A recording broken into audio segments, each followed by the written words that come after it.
Okay, so pasok tayo. So tingin ko ito na muna yung last content natin na papasok. Yung nag-share lang ako ng biyahe, papasok tsaka pauwi. Ito na siguro yung last. So babalik tayo sa schedule na once a week or twice a week. Hindi na tayo mag-go everyday kasi parang wala tayong mabigay na information kapag ka ganun.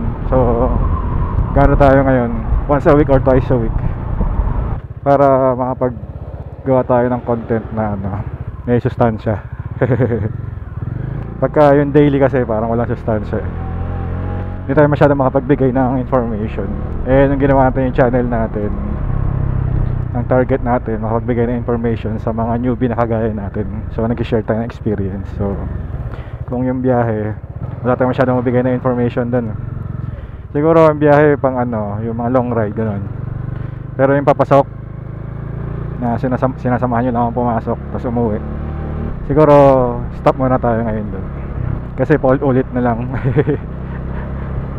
Umay na kayo. So okay lang magbawas ng video kahit na monetize tayo. Kung kailan tayo na monetize, okay lang yun kasi nga post tayo ng post, wala naman tayong information na maibigay. So mawawala ng silbi yung purpose, mawala ng purpose yung channel natin kung bakit siya ginawa. Yung gulong natin sa harapan manipis na. Yung problema pag may ganito, kasi dati nang wala pa, chine-check ko yung gulong, di ba? Yung paikot. Kung may katusok. Pag may ganyan kasi makikita mo kami nakatusok, di ba? Sisingaw. So nakalimutan na natin siyang i-check. Nanipis na pala yung unahan. Akala ko okay pa. Yung chinek ko kanina, kaya ng umaga, aga kasi natin nagising, alas 4, manipis na pala, sobra na. Kaya pala sabi ko malikot na yung manibela natin. Sige, tingin ko dahil yan dun kaya lumilikot kasi manipis na talaga siya. Tapos syempre yung kain naman ng gulong natin wala yung gilid. Yung binakagitna lang, so hindi kasi tayo marunong bumangking. So tingin ko nagko-flat yung part ng gitna kaya mayroong epekto sa handling. Tsaka syempre namipis na, hindi na pantay motor natin, mas lubog na yung unahan kasi nga manipis na. Konting lubog lang naman, konti lang naman yung ninipis niya, pero may epekto yun sa balance. So nag-message tayo sa tire guys kanina nung nag-open sila, kaso walang stock. Bala ko sana papapalitan ko na siya ng na Michelin Road 6 yung harap. Sabi nila 13k, tas sabi ko sige, kasi nga sabi nila zero interest daw pagka credit card, may installment. Sabi ko sige, papatulan ko na yun.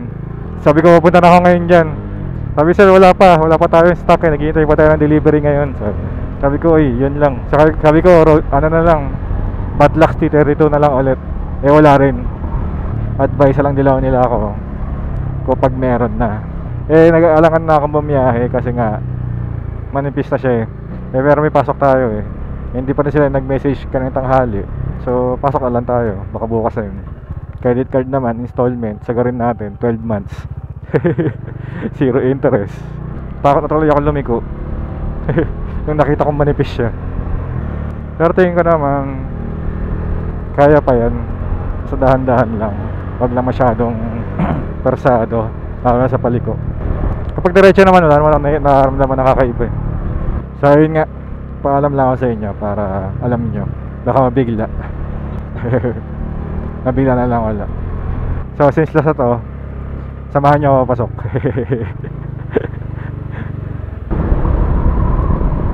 So yun nga, kapalit na naman tayo ng gulong, papagastos na naman.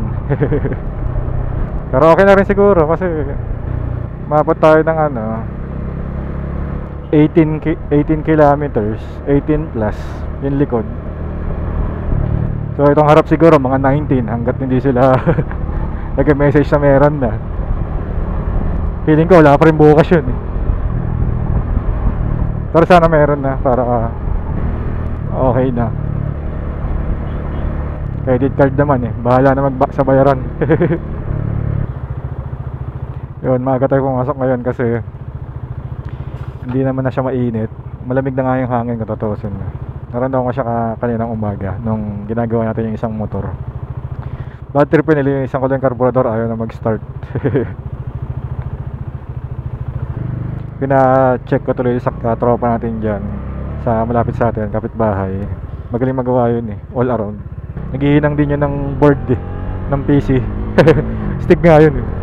Ayun, na-order ako na rin ng bagong carburetor. Bad trip na ako eh. Sana kasha. Tsaka parang peke na bill order natin kasi 300 lang. TMX 155. Traffic. Naplatan to.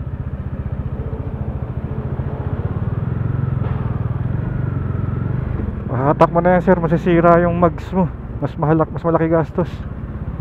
Yung mags na yung tumatama sa sahig eh.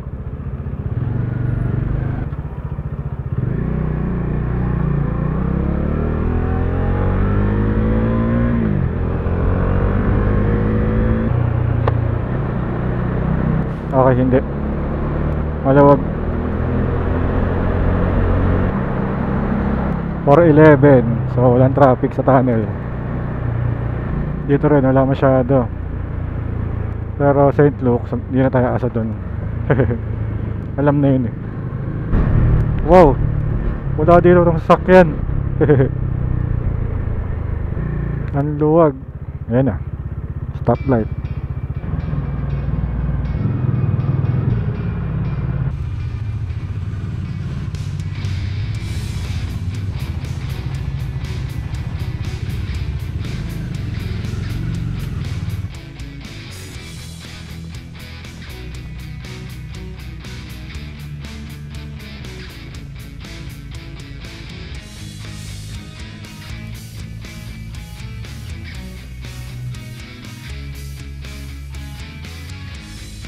Check.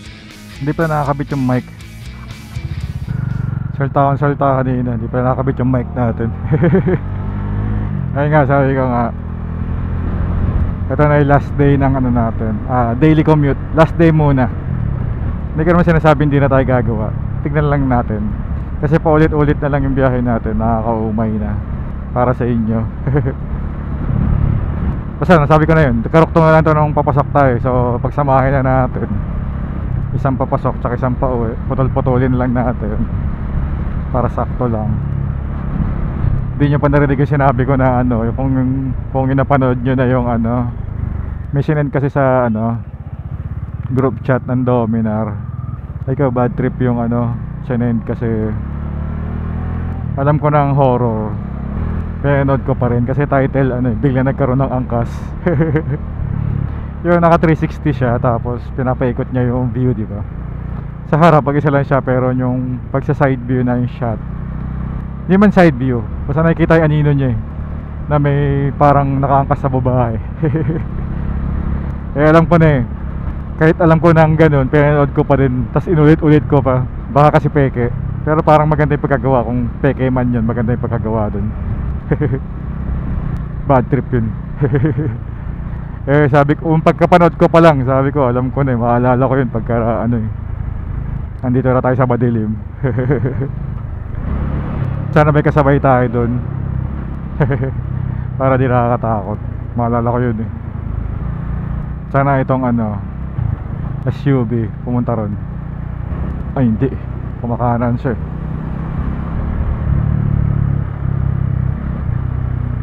Yun, may kasabay. Di tayo makasingit. Doon sana tayo sa unahan eh. Singit ka pa ba dyan? Nakakatakot. Sakto may sakyan sa likod.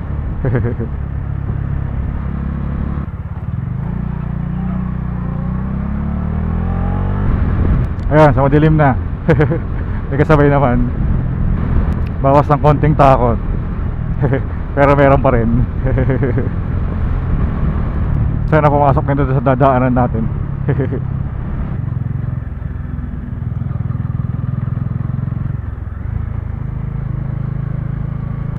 Pumunta sa Lancaster. Bilis itong tractor sa paliko. Wala yatang karga. Hindi pa rin gawa. Lapit ang kasemento na eh. Ang ganda ilaw nito, astig. Pag pumapera na siya, gumagalaw yung mga ilaw. So sana mag-overtake, kaso wag na, alanganin na. Kasya naman, no? Kaso takot ako eh. Lalo na manipis na yung gulong sa unahan. Baka may epekto rin sa braking natin yan. Doggy, baka bulin tayo, bilisan mo. Naka pa si muffler. Naka muffler pa tong truck na to. Lakas ang tunog eh. Hataw siya sa paliko eh. Oops, may doggy, baka tamaan mo yung doggy. Wag, kawawa naman, ang laki-laki mo pa. Ang ganda oh. Kitang kita sa malayo yan. Okay, dito tayo sa maliwanag. Hindi pa pala. Yung isa pang madilim na maiksing part. Hindi tayo masyado makaliko.